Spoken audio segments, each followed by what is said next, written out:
Imaginez un film Spider-Man rassemblant tous les Spider-Man que nous connaissons. Si on s'amuse à raccorder pas mal de rumeurs et de lore comics, il se pourrait que nous ayons droit à l'ultime rassemblement de Spider-Man un jour. Un film encore plus grand que No Way Home en termes de hype. Un rassemblement composé des anciens Spider-Man, de Tobey Maguire ou encore d'Andrew Garfield, le Spider-Man du MCU, les Spider-Woman mises en place dans le film Madame Web elle-même, Venom, El Muerto, Kraven, en bref tous les personnages que Sony a mis en place, en ajoutant également l'univers mis en place par les films d'animation de Sony avec la saga Spider-Verse, avec notamment Miles Morales, Gwen, Spider-Man 2099. Et non, vous ne rêvez pas, il se pourrait que tout ceci devienne réalité et que quelque chose se trame dans notre dos. Et je fais justement cette vidéo pour vous montrer les pistes qui nous mènent à ce futur projet. Bien évidemment, si le sujet de la vidéo te hype, n'hésite pas à me le faire savoir en y mettant ton plus gros pouce bleu. Et si tu n'es pas encore abonné à la chaîne YouTube, et bien dans ce cas-là, franchis le pas en cliquant sur ce petit bouton rouge. Partons à la découverte de cette folle théorie qui dirait qu'un événement ultime pour les Spider-Man pourrait arriver.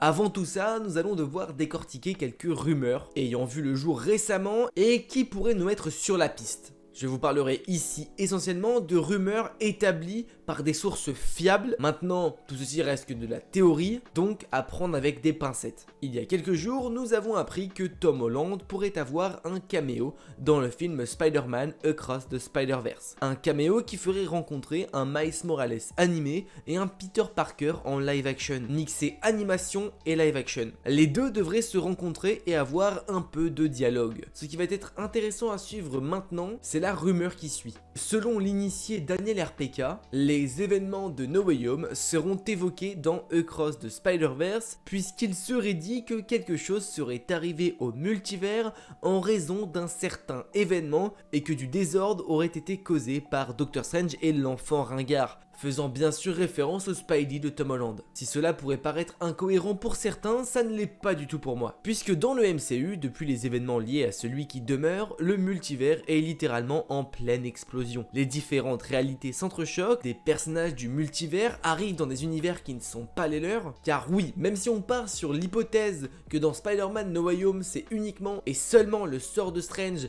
qui fait venir différents personnages du Spider-Verse dans l'univers du MCU. Ce qui est sûr, c'est que en revanche, dans le film Morbius, nous avons découvert qu'il est possible que certains personnages n'ayant aucun lien avec cet univers-là puissent être interchangés d'univers et qu'ils atterrissent donc dans des univers qui ne sont pas du tout les leurs, comme notamment avec le vautour. Ce qui est pour moi cohérent quand on parle de multivers et surtout de conflits multiversels. Les brèches dans No Way Home nous montrent d'autant plus que d'autres personnages auraient pu arriver mais que ça ne s'est pas fait grâce à l'annulation du sort de Strange. Ces événements-là devraient donc être évoqués dans Across the Spider-Verse. Dans Spider-Man Into the Spider-Verse, nous découvrons et partons à travers le multivers également, mais cette fois-ci seulement dans le multivers des Spider-Man. Dans Across the Spider-Verse, cela devrait être la même chose, et dans la bande-annonce, nous avons même découvert que le Spider-Man des jeux PS4 serait présent, ce qui veut dire qu'une frontière d'univers est déjà passée. Sony a décidé également de construire leur propre univers de leur côté, avec le SSU, Sony Spider-Man Universe. Si pour le moment il n'y avait pas vraiment de Spider-Man au sein de leur univers, mais seulement des antagonistes, avec l'arrivée du film Madame Web, nous découvrons via des rumeurs que le film devrait être composé de Madame Web elle-même, mais aussi de nombreuses et différentes versions de Spider-Woman, notamment une version jouée par Sydney Sweeney. Sony Animation sont donc sur des projets Into the Spider-Verse, Sony Pictures sont sur les films du Sonyverse, mais voilà que désormais Sony Télévision va se mettre eux aussi à produire des programmes dérivés de l'univers de Spider-Man, puisqu'il a été récemment annoncé que Sony Télévision était actuellement en train de travailler sur un programme Spider-Man noir, le Spider-Man des années 30, un programme qui devrait voir le jour sur Prime Video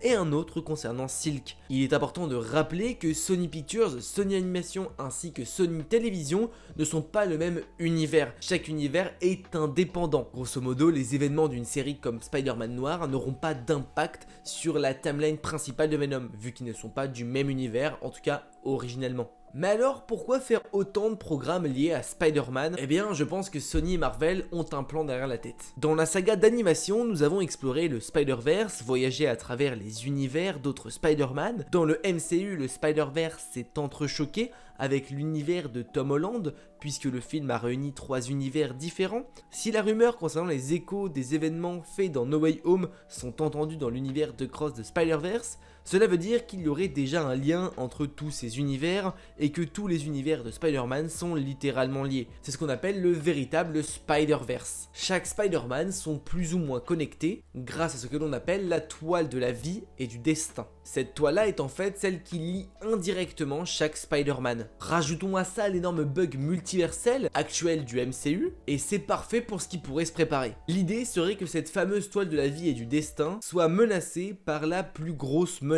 du Spider-Verse, Morlun. Morlun est littéralement la plus grosse menace quand on parle de Spider-Verse. Et des films portant ce même nom ne l'ont pas encore incorporé. Et selon moi, ce n'est pas anodin. Dans Into the Spider-Verse, les ennemis sont différentes menaces de Spider-Man à travers le multivers, tels que le Caïd, Octopus ou encore le Bouffon Vert. Dans No Way Home, le concept de Spider-Verse est aussi mis en place, rajoutant et mélangeant différents Spider-Man de précédents films. Et encore d'autres univers de Spider-Man seront mis en place via Sony Pictures et Sony Television. Actuellement, le multivers étant très fragilisé, et donc par définition le Spider-Verse aussi, le temps serait venu pour Morlun d'agir et de détruire le Spider-Verse. Un Spider-Verse qui est vulnérable. Si la fragilité faite dans No Way Home s'est fait entendre dans d'autres univers, Morlun pourrait lui aussi être au courant et saisir ce moment pour agir. Pour comprendre bien à qui on a affaire, Morlun est un être mystique faisant partie d'une fratrie nommée les Héritiers,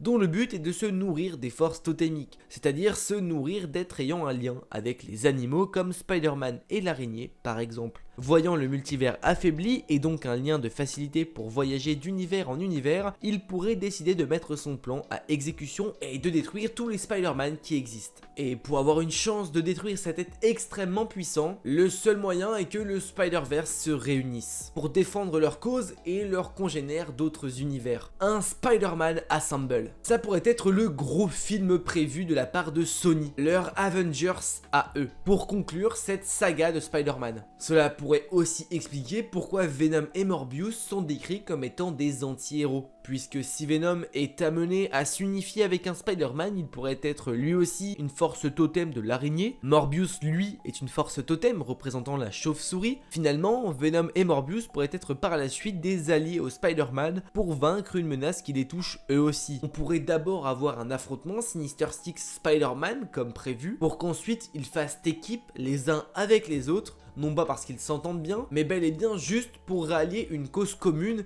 et éviter de périr chacun dans son coin. Parce que face à Morlun, une personne ne suffira pas.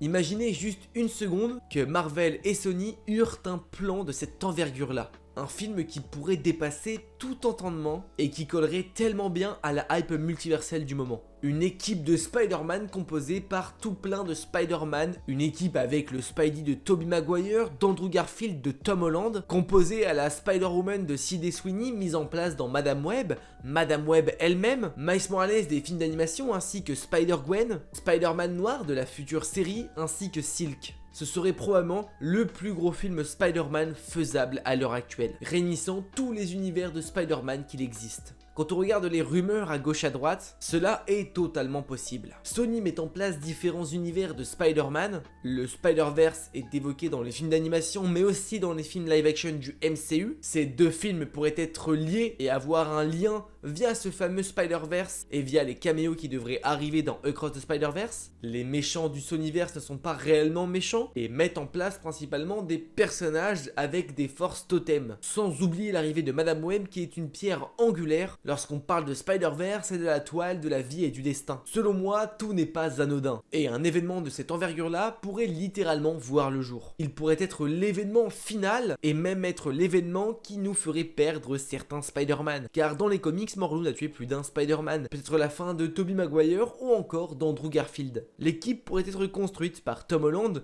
lui étant déjà au cœur de beaucoup d'autres équipes. Puis les paroles dites entre les 3 Spider-Man à la fin de No Way Home, disant qu'il pourrait refaire équipe, cela pourrait être via Secret Wars bien sûr, mais aussi dans un programme qui les touche davantage avec un gigafilm Spider-Verse. Avec l'arrivée de Madame Web en 2024, de Spider-Man 4, Beyond the Spider-Verse et le reste, il se peut que 2024 soit une année où nous pourrons avoir quelques réponses à nos questions. Peut-être que déjà nous aurons droit à quelques infos dans Across the Spider-Verse, film donc à suivre de très près.